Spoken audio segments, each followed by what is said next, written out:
जम्मू कश्मीर की पूर्व मुख्यमंत्री और पीडीपी प्रमुख महबूबा मुफ्ती ने कहा है कि अगर जम्मू कश्मीर का विलय सही है तो अनुच्छेद 370 हटाना नाजायज है। उन्होंने घर खाली करने की नोटिस को लेकर कहा है कि वो बड़ा मसला नहीं है, पर केंद्र सरकार खुद के लिए हुए वादे को खुद तोड़ रही है। उनके अनुसार जब से बीजेपी सत्ता में आई है तब से देश में सेकुलरिज्म खतरे में पड़ा है। उनके अनुसार गुजरात मॉडल जब से देश में लागू हुआ है, देश की हालत खराब हुई है। हमें गुजरात मॉडल नहीं चाहिए। मल्लिकार्जुन खड़गे के कांग्रेस के नए अध्यक्ष के रूप में कार्यभार संभालने के तुरंत बाद कांग्रेस कार्य समिति के सभी सदस्यों, महासचिवों और प्रभारियों ने नई टीम बनाने में उनकी मदद के लिए अपने पदों से इस्तीफा दे दिया। कांग्रेस में नए अध्यक्ष के चयन के बाद पार्टी के सभी पदाधिकारियों के इस्तीफा देने की परंपरा रही है। एआईसीसी के महासचिव के सी वेणुगोपाल ने कहा है कि सीडब्ल्यूसी के सभी सदस्यों, एआईसीसी के महासचिवों और प्रभारियों ने कांग्रेस अध्यक्ष को अपना इस्तीफा सौंप दिया है। सुप्रीम कोर्ट ने उस याचिका पर 31 अक्टूबर को सुनवाई करेगी जिसमें देश के हर जिले में एंटी करप्शन कोर्ट की स्थापना की मांग की गई है। ऐसी मांग इसलिए की गई है ताकि मनी लॉन्ड्रिंग और टैक्स में हेराफेरी जैसे मामलों की सुनवाई जल्द की जा सके। इस याचिका पर justice U Lalit, justice SR Bhatt और जस्टिस बेला एम त्रिवेदी की पीठ सुनवाई करेगी। एआईएमआईएम के प्रमुख असदुद्दीन ओवैसी के उस बयान पर बीजेपी नेता शाहनवाज हुसैन ने पलटवार किया है जिसमें उन्होंने कहा था कि मैं भारत का प्रधानमंत्री के रूप में हिजाब वाली महिला को देखना चाहता हूं। शाहनवाज हुसैन ने कहा है कि मुस्लिमों के लिए भारत से अच्छा कोई देश नहीं है। आज अल्पसंख्यक समाज को देश में सब कुछ उपलब्ध कराया जा रहा है, लेकिन ओवैसी को ये सब कुछ नहीं दिखता है। उन्हें सिर्फ हिंदुओं और मुस्लिमों के बीच तनाव उत्पन्न करना आता है। उनकी भाषा दुर्भाग्यपूर्ण है, ऐसा उन्हें नहीं बोलना चाहिए। तमिलनाडु के मुख्यमंत्री एम.के. स्टालिन ने मांग की है कि कोयम्बटूर कार ब्लास्ट के मामले की जांच एनआईए से कराई जाए। तमिलनाडु के कोयम्बटूर में एक कार में हुए धमाके के सिलसिले में पुलिस ने 5 लोगों को गिरफ्तार किया है। मामले में कठोर यूएपीए अधिनियम में लागू किया गया है। इस धमाके में एक व्यक्ति की मौत हो गई थी। पुलिस ने इस मामले की सभी एंगल से जांच कर रही है और इस बात का भी पता लगाया जा रहा है कि इसमें कोई आतंकी गतिविधि का मामला तो नहीं है।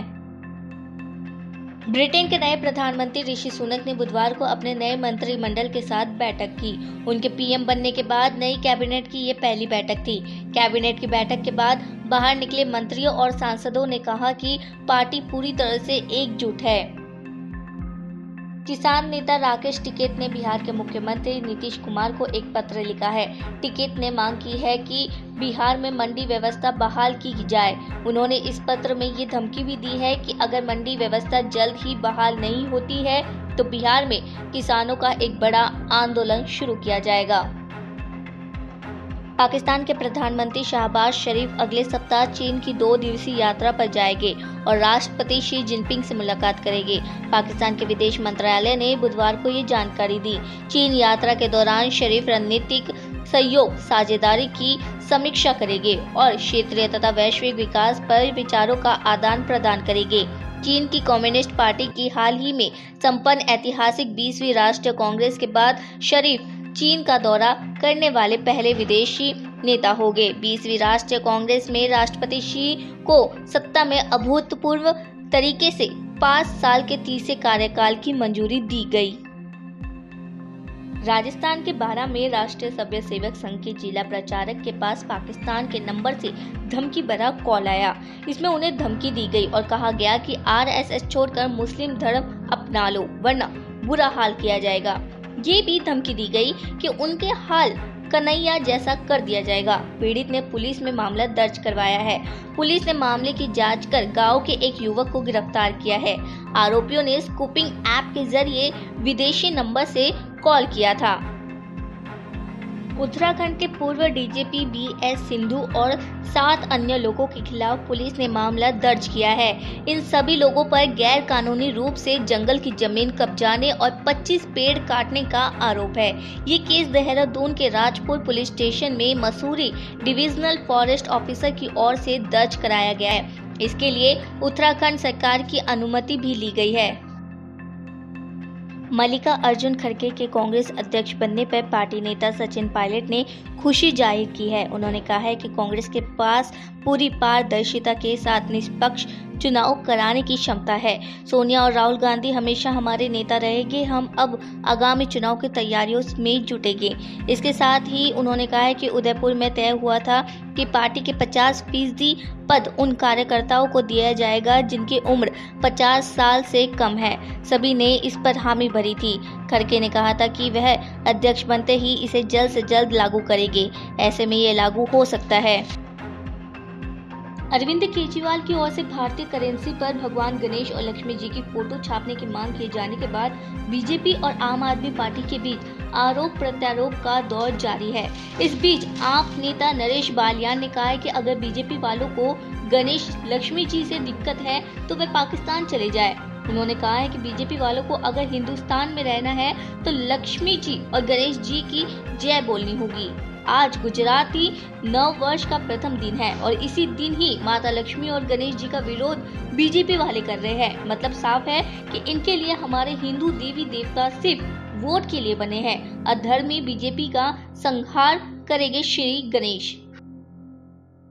रक्षा मंत्री राजनाथ सिंह ने बुधवार को अपने रूसी समक्ष सरगई से कहा है कि यूक्रेन संघर्ष का समाधान संवाद और कूटनीति के माध्यम से निकाला जाना चाहिए और किसी भी पक्ष को परमाणु विकल्प पर विचार नहीं करना चाहिए। रक्षा मंत्रालय ने कहा है कि शोइगु ने फोन पर हुई बातचीत में सिंह को यूक्रेन के मौजूदा हालत से अवगत कराया, जिसमें डर्टी बम का इस्तेमाल करके उकसावे वाली कार्रवाई को लेकर चिंता जताई है। रूस और यूक्रेन में बढ़ती शत्रुता के बीच रूस के रक्षा मंत्री की पहल पर बातचीत की गई। मंत्रालय ने कहा है कि राजनाथ सिंह ने संघर्ष के जल्दी ही समाधान के लिए संवाद और कूटनीति के मार्ग को अपनाने की जरूरत पर भारत का रुख दोहराएंगे। संयुक्त राष्ट्र में भारतीय राजदूत रुचिरा कंबोज ने कहा है कि संयुक्त राष्ट्र की आतंकवाद निरोधक समिति का सम्मेलन भारत में होगा। उन्होंने कहा है कि ब्रिटेन के विदेश मंत्री जेम्स क्लेवर्ली ने समेत अन्य देशों के विदेश मंत्री इस सम्मेलन में शामिल होंगे। संयुक्त राष्ट्र सुरक्षा परिषद के भारत में होने वाले आतंकवाद रोधी सम्मेलन में आतंकवादियों की ओर से इंटरनेट, नई भुगतान प्रणालियों और ड्रोनों के उपयोग से निपटने पर विचार किया जाएगा। पाकिस्तान सरकार ने केन्या में वरिष्ठ पत्रकार अरशद शरीफ की हत्या की जांच कर रही एक समिति का पुनर्गठन किया और इससे खुफिया एजेंसी ISI के एक प्रतिनिधि को हटा दिया गया। ARY टीवी के पूर्व एंकर शरीफ को पूर्व प्रधानमंत्री इमरान खान का करीबी माना जाता था और इस साल के शुरू में पाकिस्तान की सुरक्षा एजेंसियों की ओर से देशद्रोह का मामला दर्ज किए जाने के बाद वह केन्या भाग गए थे। अरशद शरीफ की रविवार रात उस समय मौत हो गई जब केन्या की राजधानी के बाहर एक चौकी से गुजरने के दौरान उनकी कार पर पुलिस ने गोलियां चला दी थी। पंजाब के मुख्यमंत्री भगवंत मान ने आम आदमी पार्टी और बीजेपी के बीच करेंसी में फोटो को लेकर चल रहे आरोपों प्रत्यारोपों के बीच प्रतिक्रिया दी है। उन्होंने कहा है कि आप नफरत की राजनीति में शामिल नहीं रहती, बल्कि स्कूलों और अस्पतालों के निर्माण और विकास की बात करती है। ईरान के शिराज शहर में ताबड़तोड़ गोलियां चलने की खबर है। बताया जा रहा है कि कुछ दहशतगर्दों ने शहर में गोलियां चलाई है। इस दौरान लोगों के मारे जाने की जानकारी मिली है। सुरक्षा बलों ने पूरे इलाकों को घेर लिया है। अभी तक पता नहीं चल पाया है कि दहशतगर्द मारे गए हैं या नहीं। राहुल गांधी के नेतृत्व में कांग्रेस की भारत जोड़ो यात्रा 3 दिनों के अंतराल के बाद 27 अक्टूबर को तेलंगाना के नारायणपेट जिले के मकताल से फिर से शुरू होगी।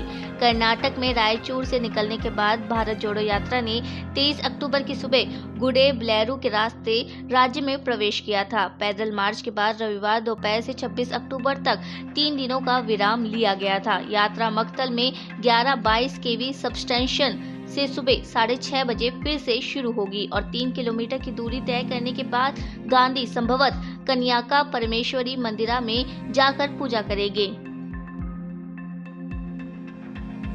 कांग्रेस अध्यक्ष मल्लिका अर्जुन ने पहले ही बैठक में CWC की जगह स्टीयरिंग कमेटी बनाई है। इसमें कमेटी के 47 नामों को रखा गया है। कांग्रेस की नई कमेटी में शशि थरूर की जगह नहीं दी गई है। बता दें कि कांग्रेस के नए अध्यक्ष के चुने जाने के बाद कांग्रेस कार्य समिति की तकनीकी रूप से कांग्रेस स्टीयरिंग कमेटी बनाई जाती है। नई कार्य समिति के गठन पर जरूरत पड़ने पर उसकी बैठक बुलाई जा सकती है। ये कांग्रेस संविधान में व्यवस्था है।